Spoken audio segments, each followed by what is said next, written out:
घर में चरण को लेकर पहले से ही तनाव का माहौल है और अब यह मामला और गंभीर होता जा रहा है। हर कोई चरण को ढूंढ रहा है लेकिन उसका कहीं पता नहीं चल रहा। इसी बीच सिद्धि माता का गुस्सा बढ़ जाता है। उन्हें लगता है कि परिवार ने जिम्मेदारी में बड़ी लापरवाही की है। जब उन्हें पता चलता है कि चरण को घर से बाहर निकाल दिया गया था, तो वह बेहद नाराज होती हैं और साफ कह देती हैं कि बिना सोचे कोई फैसला नहीं होना चाहिए था। घर में चरण को लेकर अलग राय सामने आती है। कोई उसे रखना चाहता है तो कोई उसे खतरा मानता है। इसी बात पर परिवार में तेज बहस शुरू हो जाती है। आर्यवर्धन भी परेशान है और समझ नहीं पाता कि किसकी बात माने। एक तरफ उसकी माँ और अनु है, जो चरण को सपोर्ट कर रही हैं, जबकि दूसरी तरफ कुछ लोग मानते हैं कि उसका रहना मुश्किलें बढ़ा सकता है।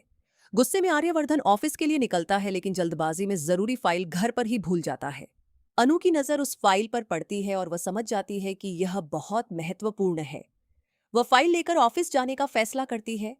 ऑफिस पहुंचकर अनु को ऐसा दृश्य दिखता है जिसकी उसे उम्मीद नहीं होती।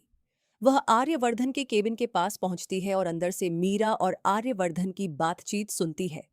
मीरा लगातार चरण के खिलाफ बोल रही होती है और कहती है कि उसे आश्रम भेज देना चाहिए।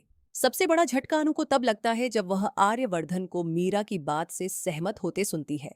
वह कहता है कि शायद यह सही है और इस पर सोचने की जरूरत है। ये सुनकर अनु टूट जाती है। थोड़ी देर बाद अनु केबिन में जाती है। मीरा वहां से चली जाती है लेकिन मुस्कुराती हुई। अनु गुस्से में आर्यवर्धन से सवाल करती है कि उसने इतनी आसानी से कैसे मान लिया। अब रिश्तों में दरार साफ दिखने लगी है। अनु को शक होने लगता है कि मीरा उनके बीच दूरी पैदा कर रही है। अब देखना यह है कि आर्यवर्धन इस गलतफहमी को कैसे दूर करता है और चरण को लेकर क्या फैसला होता है।